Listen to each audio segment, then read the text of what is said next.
itu dengan hati-hati memanjat sebuah batu. Rasanya seperti mendengar sesuatu di depan. Wanita itu, dengan penuh keraguan, diam-diam naik untuk memeriksa. Saya melihat seorang pria membawa mayat. Anehnya, wanita itu tidak mundur ketakutan. Sebaliknya, mereka bersembunyi dan mengawasi. Karena mayat itu adalah suaminya. Si penjahat membuang mayatnya di gundukan tanah dan menyalakan musik. Kemudian ia menuangkan seember bensin ke seluruh tubuh korban. Wanita yang bersembunyi di belakang mengertakkan gigi saat melihatnya. Dia diam-diam bergerak mendekati si penjahat, dan penjahat yang terobsesi dengan musik tidak menyadarinya. Saat dia melihat ke arah tubuh yang menyala dan tertawa terbahak-bahak, wanita itu tiba-tiba muncul dari belakangnya, langsung ke tanah.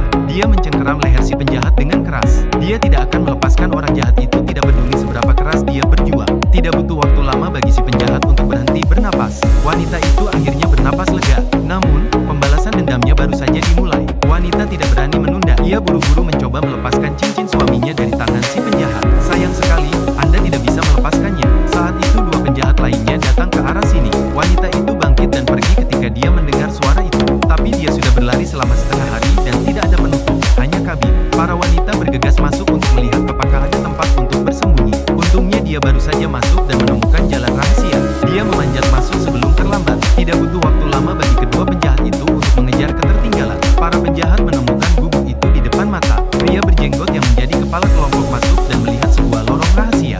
Dia punya dua ki di sana, dan dia punya dua ki di sana, dan dia punya satu. Untungnya, wanita itu sudah mendaki cukup jauh. Pria berkumis itu tidak berani masuk karena terlalu gelap. Saya harus menunjukkan kepada anak buah saya di mana pintu keluar terowongan itu. Anak buah saya mencari di bagian belakang bukit tetapi tidak menemukan apapun. Namun, wanita itu sudah pergi melalui jalan rahasia. Dia bepergian sendirian di tengah teriknya matahari, bersama untuk perjalanan. Tiba-tiba saya menyadari ada sesuatu di depan saya. Wanita itu dengan penuh semangat berlari untuk memeriksa. Ini adalah sebuah tenda. Dia belum makan selama 3 hari, jadi dia mencari makanan. Sayangnya, saya sudah mencari ke sana kemari dan belum menemukan apapun. Bahkan termosnya pun kosong. Hal ini membuat para wanita merasa tersesat. Apakah Anda benar-benar akan mati di sini? Dalam keputusasaan, wanita itu melihat sebuah botol air di sampingnya. Ini mungkin harapan terakhirnya. Namun, dia baru saja mengeluarkannya dan menyadari bahwa itu kosong. Wanita yang marah itu langsung jatuh ke tanah.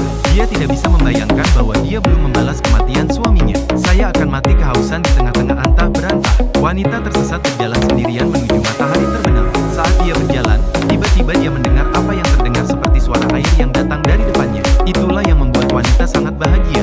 Ia bergegas menuju ke arahnya. Ada sebuah sungai. Para wanita,